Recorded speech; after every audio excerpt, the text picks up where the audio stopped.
Assalamualaikum warahmatullahi wabarakatuh. Alhamdulillahi rabbil alamin. Wabihi nasta'in wa ala umuri dunya waddin. Wassalatu wassalamu ala asrafil anbiya'i wal mursalin wa ala alihi wa qadrihi wa min daril azim. Allahumma sholli wa sallim ala sayyidina wa maulana Muhammad. Allahumma al-fatihi lima ukhliq wal khatihi lima sabak nasiril haqi bil haq wal hadi ila siratikal mustaqim wa ala alihi wa qadrihi wa min daril azim. Amma ba'du. Puji dan puji syukur kehadirat Allah Subhanahu wa taala yang sudah diberikan kita beribu-ribu nikmat, yaitu nikmat Islam, nikmat ihsan, dan nikmat kesehatan, dan juga kita diberikan panjang umur. Allahumma amin amin ya rabbal alamin. Sholawat serta salam marilah kita panjatkan kepada Nabi Agung Nabi Muhammad Sallallahu Alaihi Wasallam, yang semoga di akhir kelak nanti kita diakui umatnya Nabi Muhammad Sallallahu Alaihi Wasallam. Allahumma amin amin ya rabbal alamin. Yang saya hormati kepada dosen pengampu, yaitu Pak Aden Sudarman SAG MPDI, yang semoga keluarganya diberikan panjang umur, diberikan keberkahan, dan diberikan kesemangatan untuk mengajar kita. Dan saya hormati juga untuk teman-temanku seperjuangan, sedarah, sehati, yang semoga diberikan kesemangatan untuk menjalani semua mata pelajaran di Universitas Pancasakti ini. Di sini saya akan mempresentasikan sebuah penjelasan surah Al-Baqarah ayat 1-5.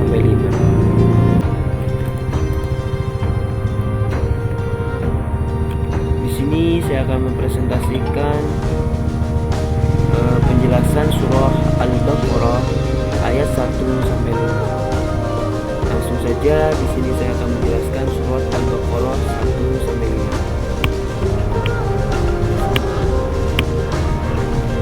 Yang berbunyi, A'udzu billahi minasyaitonir rajim.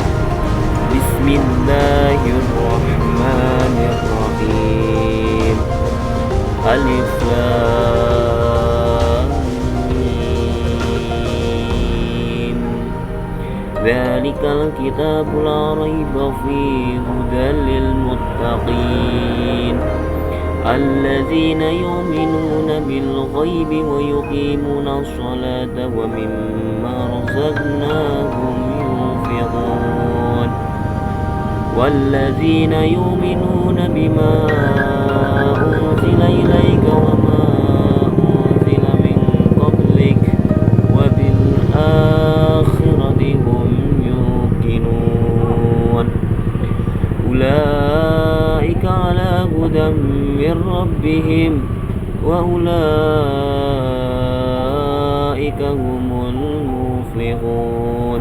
Shadaqallahul adzim.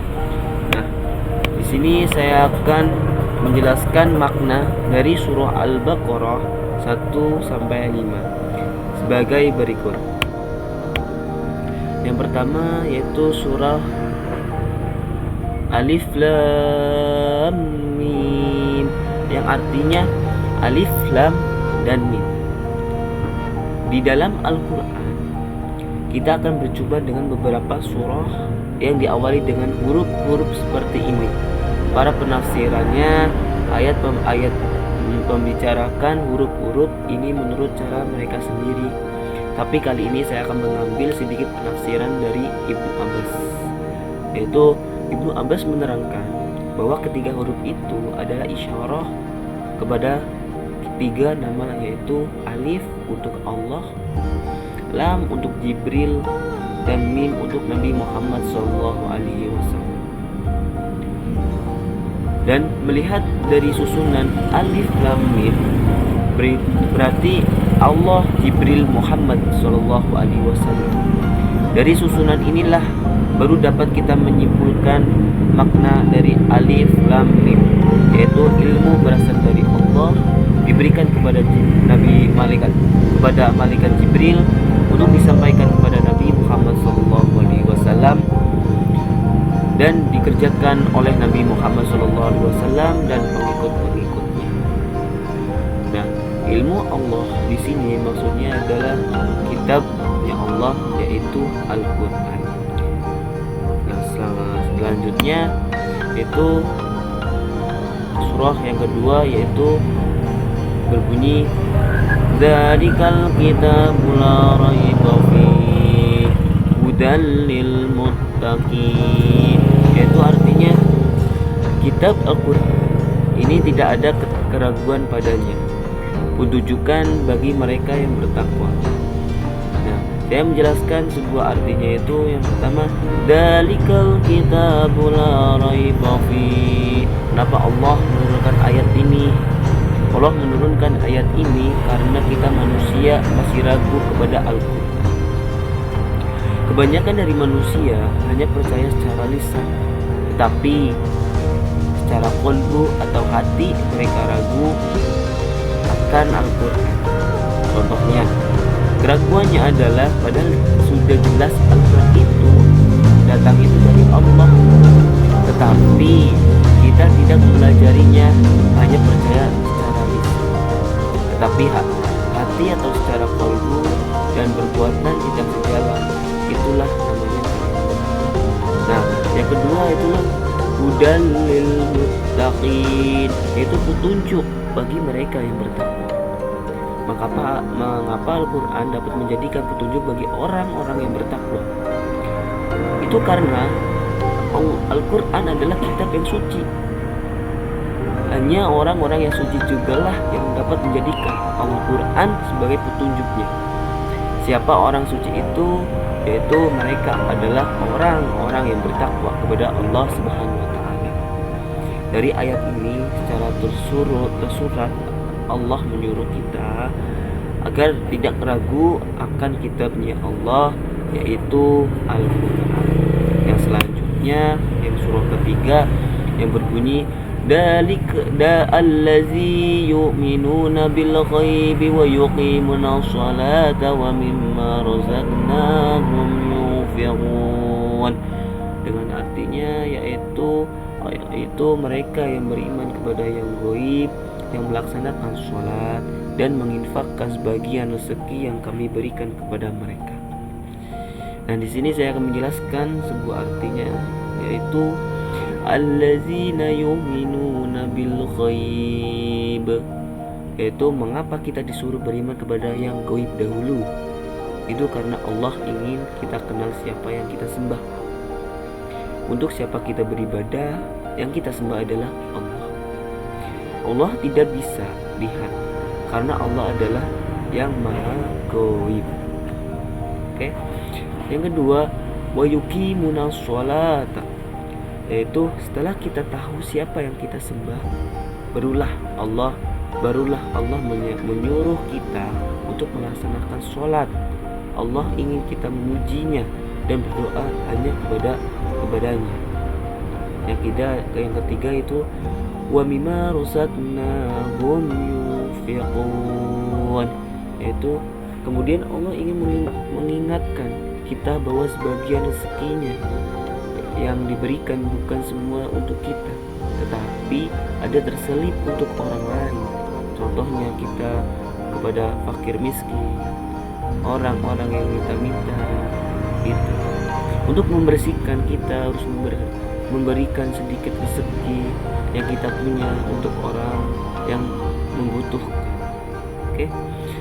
Yang selanjutnya itu surat yang keempat yang berbunyi wallazina yu'minuna bima unzila ilaika wa ma unzila min qablik wa bil akhirati hum yuqinun. Itu artinya dan mereka yang beriman kepada Al-Quran yang diturunkan kepada Nabi Muhammad SAW dan kitab-kitab yang diturunkan sebelum engkau, dan mereka yakin akan adanya akhirat. Ya, di sini saya akan menjelaskan artinya yang surat keempat, yaitu pada ayat ini Allah melanjutkan syarat-syarat menjadi orang yang bertakwa, yaitu harus beriman kepada kitab-kitab Allah dan yakin bahwa kiamat itu ada. Dan di sini di surat yang keempat ini, yaitu kita harus bertakwa, harus beriman kepada kitab-kitabnya Allah dan yakin bahwa kiamat itu ada. Oke, selanjutnya surah yang kelima yang berbunyi ulaika ala hudam min rabbihim wa ulaika humul muflihun, yang artinya tuh mereka lah yang mendapatkan petunjuk dari Tuhannya dan mereka itulah orang-orang yang beruntung. Di sini saya akan menjelaskan makna ayat ini. Allah memberitahukan bahwa orang-orang yang beruntung adalah mereka yang mendapatkan petunjuk dari Tuhannya. Orang-orang yang petunjuk adalah orang yang bertakwa. Orang yang bertakwa adalah mereka yang beriman kepada yang gaib, yaitu Allah, yang melaksanakan sholat dan menginfakkan sebagai rezekinya yang kami berikan kepada mereka, dan mereka yang beriman kepada Al-Quran yang diturunkan kepada Nabi Muhammad SAW dan kitab-kitabnya Allah yang telah diturunkan sebelum engkau, dan mereka yakin akan adanya akhir. Yang selanjutnya itu kesimpulannya. Nah, kesimpulan di penjelasan surah Al-Baqarah 1-5, yaitu yang pertama, Allah menunjukkan kebesarannya, bahwa segala ilmu berasal darinya.